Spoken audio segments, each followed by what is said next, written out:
Hey y'all, it's Erin. I'm back. Welcome back to my channel. Thank you for coming.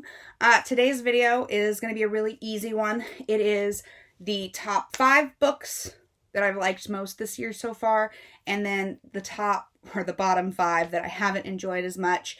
So it's going to be a pretty easy video. I wanted to keep it pretty simple because I have a lot going on this weekend. We are currently on baby watch for Jaxie's twin brothers, which is a little stressful because we have no idea if it's even going to be an issue this weekend or if people are going to be flying to Houston for emergency surgeries. So everything's a little bit touch and go, and it's been a real stressful couple of days for me. So we're going to jump right in because there's no time like the present. This book, this video is going to have quite a few book rants in it, and I warn you now, I can go on a tangent for forever, especially when it comes to a couple of these books. Forewarning now, if you like it when I get a little crazy, this is definitely the video for you to watch. So I'm going to start with my 5 favorite reads so far for this year, and 2 of them are a little bit more, they're my favorite reads of this year for me. They are not my top 5 new releases. These are not my top 5 books that came out this year. This is my top 5 that I've personally read this year so far. And the reason why I decided to do this video today was because yesterday I hit my 50 book goal for this year. So I'm officially done reading for 2019. That's not true because I still have so much reading left to do. It's scary. But yes, I hit my goal and I'm super excited about it. I was worried that I wouldn't be able to hit it because I had a couple of really sour months. But yeah. The other really cool thing about this week is I hit my 6 months on Bookstagram, which I'm super excited about. Thank you if you guys are one of my 1,300 and some followers. Thank you so freaking much. I appreciate you. I think that you guys are awesome. I'm going to be doing a rather big giveaway. I'm trying to decide if I'm going to announce it this week or next week, because there's going to be a lot of opportunities to have multiple entries. There's going to be a lot of opportunity to hopefully be a winner. So in just alone, if you comment on one of my YouTube videos while the giveaway is active, you get 3 extra entries immediately. So there's that. And I think this is my 6th YouTube video, maybe my 5th. So that's 15 extra points just if you comment on my Instagram. Or not my Instagram, my booktube. So there's a lot of opportunities to become a winner. And this prize is you get to pick any 5 books from Amazon, and they will be sent to your door. There is a money limit. You'll hear about that later. But yeah, I am super excited to do it. I can't wait for you guys to be a part of it. Obviously, just a quick do a little scooch there. These are my new shelves, or at least quite a few of them. You can see that there's a couple of little things here and there that are kind of not making them as pretty as they should be right now, but that's because we're still getting everything together. If I flipped this camera right now and showed you everything on the other side of the room, you guys would be mortified. So just know that this is still a work in progress, but I will be filming in this room every single time I make a video now. We're still working on some lights. Obviously, you can see the shadows a little bit weird. It is also like 8 o'clock at night, and I will not be filming at 8 o'clock at night normally. But Jaxie's grandma, because of baby watch, is at Jaxie's house, and I waited till the last minute to film again. So where I thought that I was going to get to film at Jaxie's house, that is not happening because Grandma is there. And yeah. So without further ado, let's do my top 5 books that I've read this year so far. My first, and this one was released this year, was A House of Salt and Sorrows by Erin A. Craig. I just want to make sure I got that A right. But this book is technically a retelling of the 12 Dancing Princesses. It is dark, it is amazing, and it is gruesome. There are some pretty detailed visualizations of some pretty gory stuff in this book, but Craig does an amazing job painting a picture. She really puts you there. You become invested in the characters. And what I was most impressed about is, since this is her debut novel, is the fact that she had so many characters she had to worry about. And I didn't feel like any of the characters were shorted in any sort of way. I think that all of them were very well developed. I believe they all had really great characterizations. I can't say enough good things about this book. I suggest it to everybody. I love it. I have another edition up here on my shelf. I have a signed edition from one of my book boxes. I am literally obsessed. And I just found out that this is also going to be turned into a TV show. And I am stoked. This book is out. You need to read it. I basically covered it. A couple of her, so Annalie is our main character, and she is one of 12 daughters of a king, and long story short, sisters start dying. They try to figure out what's going on. There is a dance every night that these girls are invited to because their people in their community begin to think they're cursed because their siblings keep dying. And so they go to these dances in hopes to find suitors. And that's kind of when things start to get a little crazy. But this book is an excellent read. Highly suggest it. Can't say enough good things about it. Kept me on the edge of my seat. I tore through it. Definitely worth your time. Check it out. So, my second book is also a book that came out this year. This is The Memory Thief by Lauren Manzi. I really enjoyed this book. The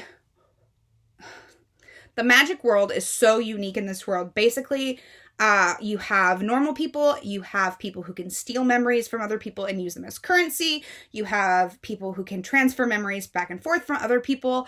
I mean, it's literally a world where memories are considered currency, and you can trade your memories for housing, you can trade your memories for food, but the story centrals around a girl named Juliet, or Etta.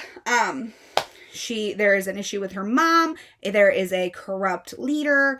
There is a love interest. There is some really great twists and turns. This is also, I believe, Lauren Manzi's debut novel. And I couldn't put it down. Like, once I got past, like, the initial, I want to say 50 pages, it was intense. She does an amazing job of keeping action going without feeling like you're waiting forever for it. I've read quite a few books lately that are action-packed and they're great, but it takes forever to get there, and it just makes it really hard for me to stay invested when I have so many things on my mind, so many books that I have to read, so many things that I have to get done. When a book drags, I feel it physically, emotionally, and it automatically just drops down. She does an amazing job of keeping a steady pace and giving you information consistently so you feel invested in the characters, you feel invested in the storyline, and you feel invested in the world. So, this is another one of my top picks that I read this year. We're going to talk about one that I don't actually have the physical copy of because my mom has it, because it will also be part of another video. And I want to talk about that because I think it's going to be hilarious. A couple of you have really expressed interest in my mom, and she's made a couple of cameos here and there. She is an amateur bookstagrammer. She will never actually be on Bookstagram, but she likes to take pictures of books, send them to me, and it is the cutest thing. I adore her. She's the reason I love to read. So basically what one of my next videos will be is I'm going to give my mom a couple of recommendations book-wise, and we're going to read them together. And we're going to sit down and do a review together. And I'm really excited about it because my mom is a character, and I think that it'll just be entertaining for us all. So she's currently, actually, I think she finished it this morning. She was reading Stalking Jack the Ripper, which was my last read from September, and I was obsessed. I am so late to the Stalking Jack the Ripper train, and like the courting Count Dracula, which I have somewhere up on my things, begging to be read. I'm so late to this train, but I am obsessed with Cresswell and Wadsworth. I think that they are adorable, and they're one of my new favorite OTPs. Love them to death. Can't get enough of them. I think they're adorable. I loved it so much that I gave it to my mom because we're both kind of obsessed. She's obsessed with old England and like the kings and the monarchs.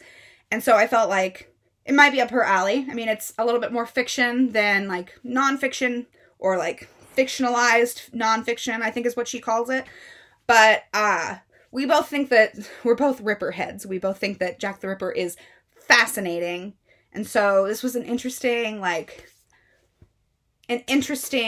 read for the both of us.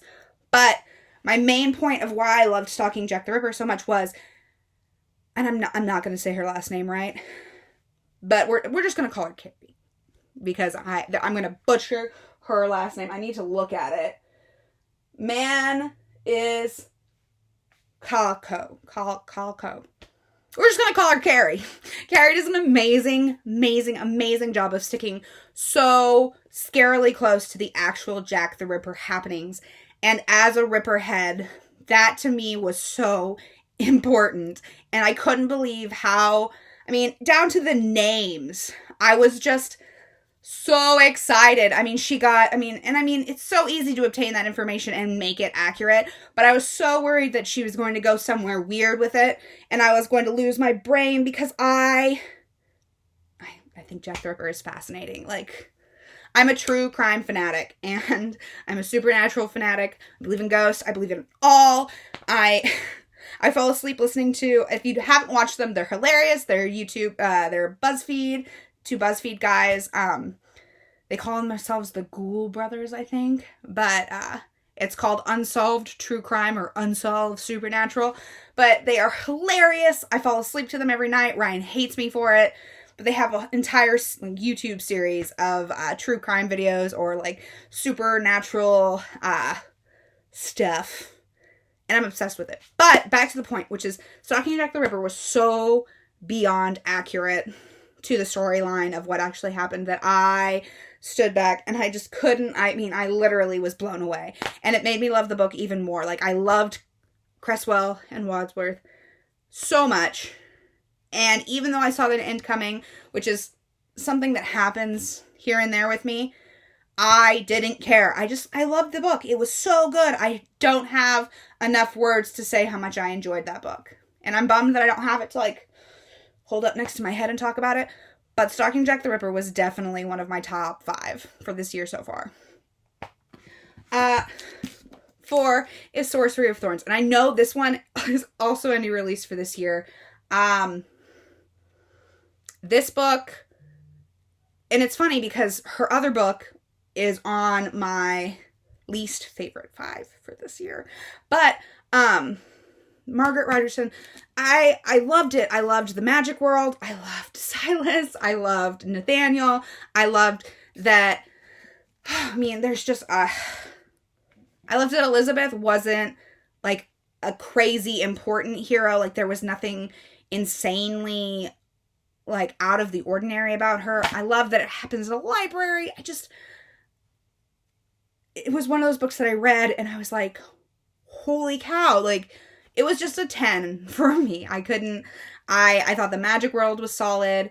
I think that the concept of it all was really cool. I love when magic, you have to pay for magic. Like, it's not just something you have. So the idea of like giving up time to be able to have magic is super cool to me. I think that that's important because I would give so much of my life to have magic. Hands down. But yeah, Sorcery of Thorns, again, I said that there wasn't a lot of new releases on this list, and 3 out of and I'm pretty sure number 5 is also fairly new. I don't know if it might be tail end of 2018. I don't know, but you guys will find out about it next. Back to Elizabeth. One of the huge problems I had with An Enchantment of Ravens, which we'll talk about in a minute, is the love story happened so fast that I was like, do you even know anything about this dude? Like, Do you know anything about this dude? But with this one, it was like a slow burn with some angstiness. Like, you could tell, I don't have enough good words for this. It was a great read. Have to check it out. And I did a lot of fantasy. Which I'm surprised about because I really did enjoy some romance reads this year so far too. And this was a hard list. Like, let's not chalk it up to it was an easy thing. It was definitely not easy. I scrolled back and forth through my list because I am crazy and I have every single book that I've read with every single date that I've finished it. If you were to look at some of my older books on these shelves, I actually have the dates from when I started and when I ended in the books because I'm just that crazy. So it was a hard list. I mean, when you think about it, you've read 50 books this year and you get to pick 10 of them, 5 for a good list and 5 for a bad list. It's just, like, you really have to break it down. And it was like I actually scribbled and moved things and, whoa. I actually scribbled things out and changed things. I have my list here. But yeah, it took a minute. It really did. So my last favorite for this year so far is Fix Her Up. I have talked about this book multiple times on multiple platforms. I've raved about it. This book was amazing. I still think about it. I cannot wait for book 2. I cannot wait for book 3. I loved the fact that that Georgie was obsessed with Travis from a young age. I love that she did some growing up and it just made her even better. I love that Travis admits his flaws. I love that he's so broken. I mean, there's not a lot to say about romances sometimes, I feel like, because they can be so copy and paste. But this book really felt fresh. It really read wonderfully. I think that it was one of the most steamy, and that's hard to do because Helen Hart, who's one of my favorite authors and is right here behind me, she writes steamy stuff, and then Gina Showalter is over that way. She writes steamy stuff too, but Tessa Bailey really kind of did it for me in this book. So if you're an adult watching this, read it. It was great. But yeah, this is book number 5. I sincerely enjoyed it. I will probably be talking about this one. This may be top contender for my favorite for this year, honestly. Which I didn't. I mean, I knew I had heard it was good, and I heard it was what it was, and I was pleasantly surprised. So, Fix Her Up by Tessa Bailey is the last of the 5 of the books that I really enjoyed this year. Now let's talk about what I didn't like. And I warn you guys now, I'm going to rip these books to shreds, most likely. So if you like any of these, I'm really, really sorry because, yeah. I will also say that 4 out of the 5 books that I'm showing you guys are up for sale. They're $2 a piece plus shipping. So I believe with shipping, if you're in the US, it's gonna be like $5 total. So if you would like one of these, DM me and let me know. I have a million books over on this far wall that I'm going to be selling because I am trying very hard to narrow this down because somehow I've already managed to fill most of the bookshelves. So, first book, King's Cage. I have read all but the last 2 books in this series this year, and I really enjoyed Red Queen, and I immediately went out and bought Glass Sword because I liked Red Queen so much, and Glass Sword was okay. I enjoyed it. And then we got to King's Cage, and I was like, oh. I have lots of problems with this book. Number 1, I have decided I no longer care what happens to Mare. I'm going to try and do this without as few spoilers as I can. I no longer care what happens to Mare. I think that she's selfish. I think that she's a flip-flopper. And I think that she's been put up against some very hard choices. And anybody who's like a hardcore Red Queen fan, don't come at me. This felt like a filler book. It felt like there was a lot of information that we had already been given. And This was just a filler book. Like, I don't remember much about it. And now I was hardcore for Maven. I really still, I know it's probably not going to happen, but I really hope that Maven comes out of whatever weird, twisted place he's in. I really hope for it. I doubt it's going to happen because I doubt it. But I also, Cal and Mare really just, I have a problem with Cal and Mare, and I don't even have a problem with Cal necessarily. I'm really not a fan of Mare now, and it was sucky, and I'm upset that I don't care about her anymore because she's the main character, and you want to cheer for the main character, you want to feel something for the main character. So I have Warstorm up there, and I've kind of been avoiding reading it.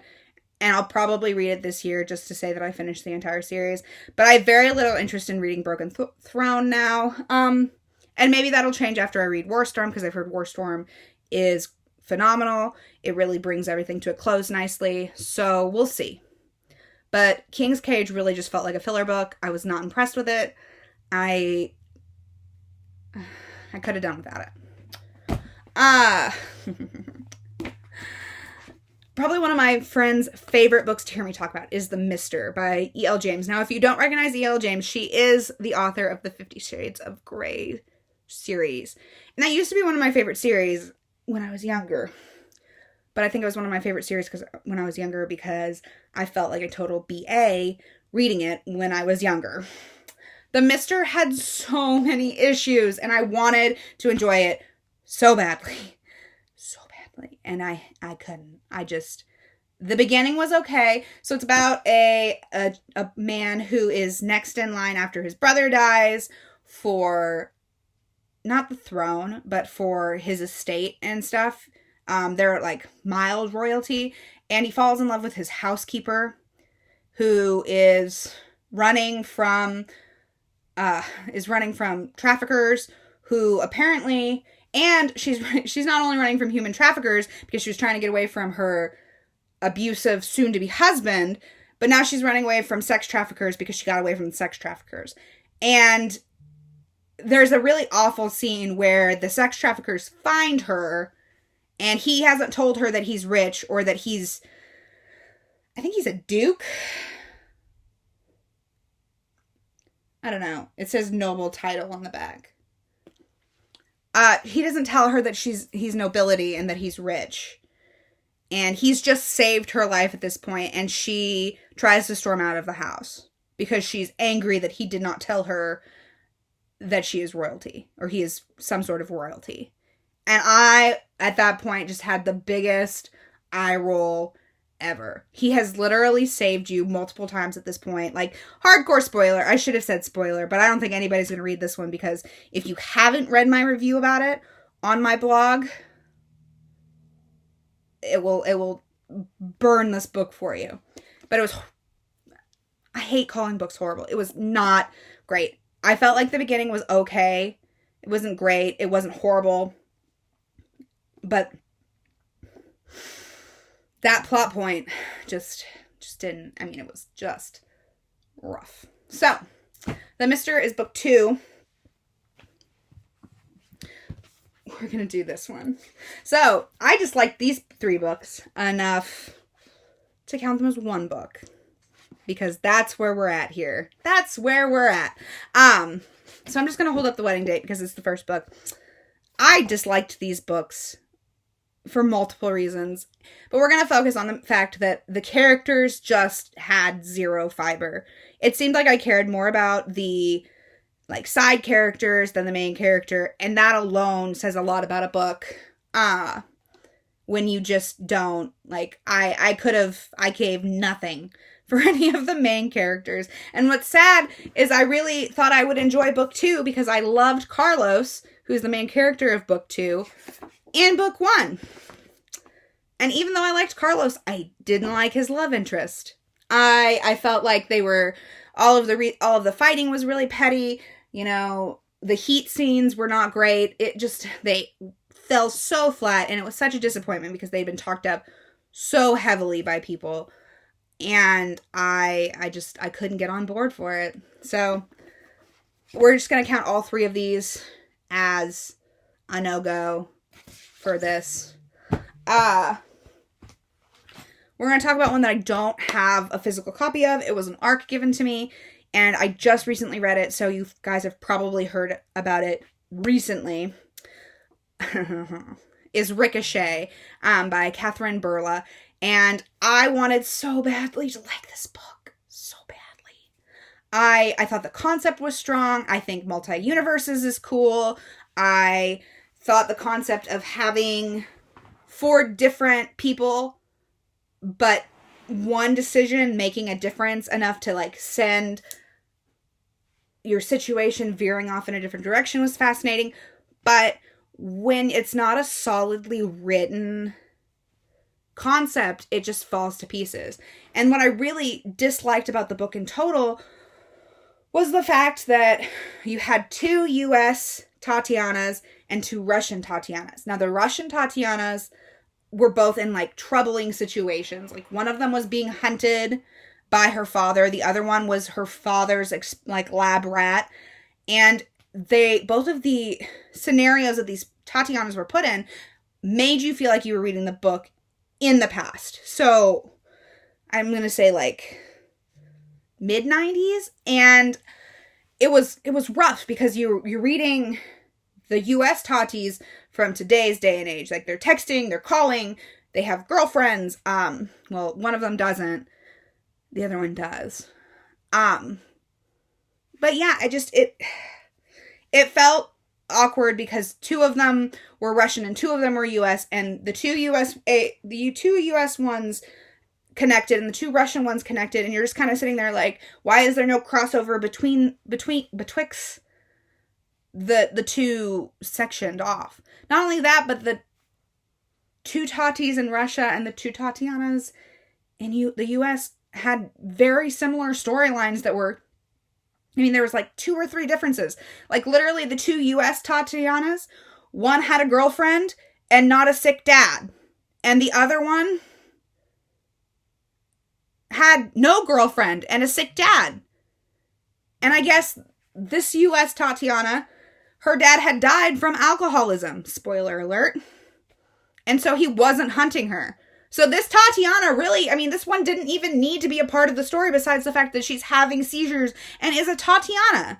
And so it just kind of felt like there were just floating pieces that could have been connected, could have made the story better, could have given the story more depth, and the author just chose not to do it. And it was beyond frustrating.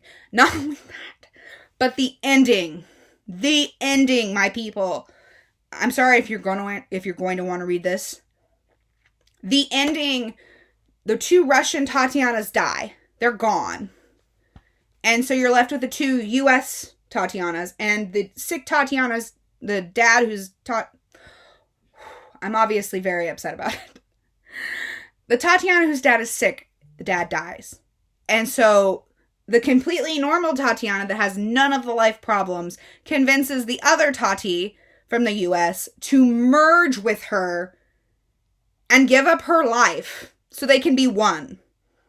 And leave her life.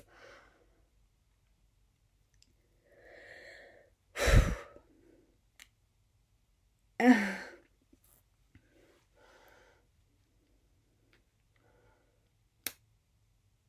I don't even think that's what made me the most upset about this book. If a different universe Kinsey popped right here. P.S. I don't know if you guys know this, but I also go by Kinsey. That's my middle name. So if other parallel universe Aaron, Kinsey, whoever, popped in right here, I'd freak out. Like, I would have a conniption. I would be so beyond thrown. It would be a done deal. These girls act like this is just normal. Like, oh, hey, twinsies, what's happening? I couldn't. I wanted so much to like this book, and there were so many great things about it. It was just, the details really make or break a story, and this was one of the examples of that. yeah. Whew. Obviously, I mentioned that this one would be on the list, and it sucks to have to put it there. But I will say this. It was so hard for me to pick 5. I mean, there were a couple books on this list, obviously, that were hot mess books. This was not one of them. Enchantment of Ravens. I've talked about it with a couple of my friends now who have also read it. I did a group read with my friends Becky and my friend Nell from the UK, and we all kind of came to the same conclusion that this book was well written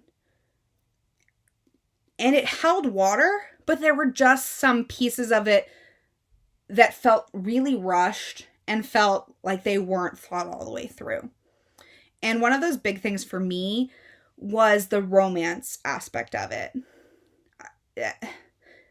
And I don't know if it was just because we spent so much time at the beginning with her painting Rook and not realizing just how much time they spent painting, but I can't imagine that they had much conversation while she was painting him. I don't know. It really threw me for a loop that all of a sudden she was head over heels for him and they were willing to risk their lives to be together.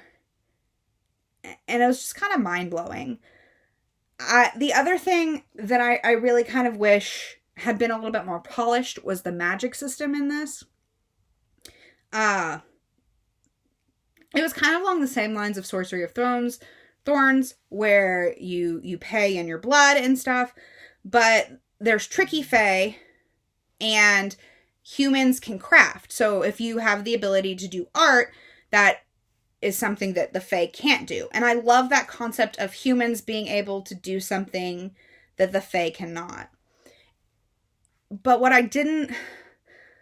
really kind of threw me for a loop was it seemed like the magic just came from wherever. Like Rook is a member of the Autumn Court, but can still do magic as long as he cuts himself. I don't know. It was weird and confusing, and I'm like, where did this magic come from? Like, what did he do to obtain this magic? Because in this scene, he had to, like, cut his arm open, and the other scene, he had, I don't know. And I really hated the ending. I really disliked the ending of this. But I definitely think that Sorcery of Thorns was an improvement, and I don't think that this was a bad book. I just think that it needed more polish. As you can see, the difference in size. I just think that this could have been better if there had been more work done. If it was a little bit longer, if there's a little bit more detail, I think that it could have been a good book. It just really fell flat. It really fell flat for me. But that being said, it wasn't so horrible. It didn't end up on the list because it was genuinely horrible. Like the Wedding Date series ended up on this list because it was horrible.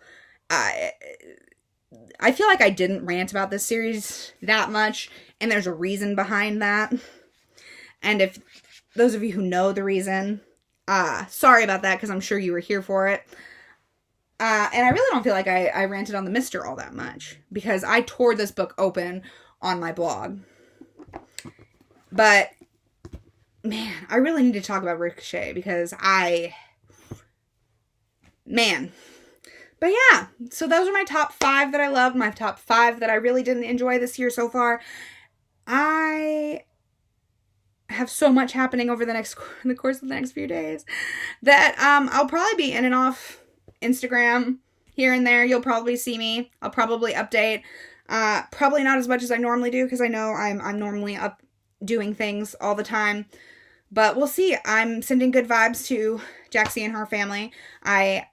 I'm hoping all goes well and we don't have surgery this week. But if we do, I'll be with her. So that'll obviously throw all sorts of things into perspective for me. So yeah, send vibes my way. I appreciate you guys being here, and enjoy the video and watch for the giveaway. These pages take me places, and I cannot wait to see where they go next. Love my new shelves. I love my new atmosphere. I will see you guys next Friday. I can't wait to see you again. Bye.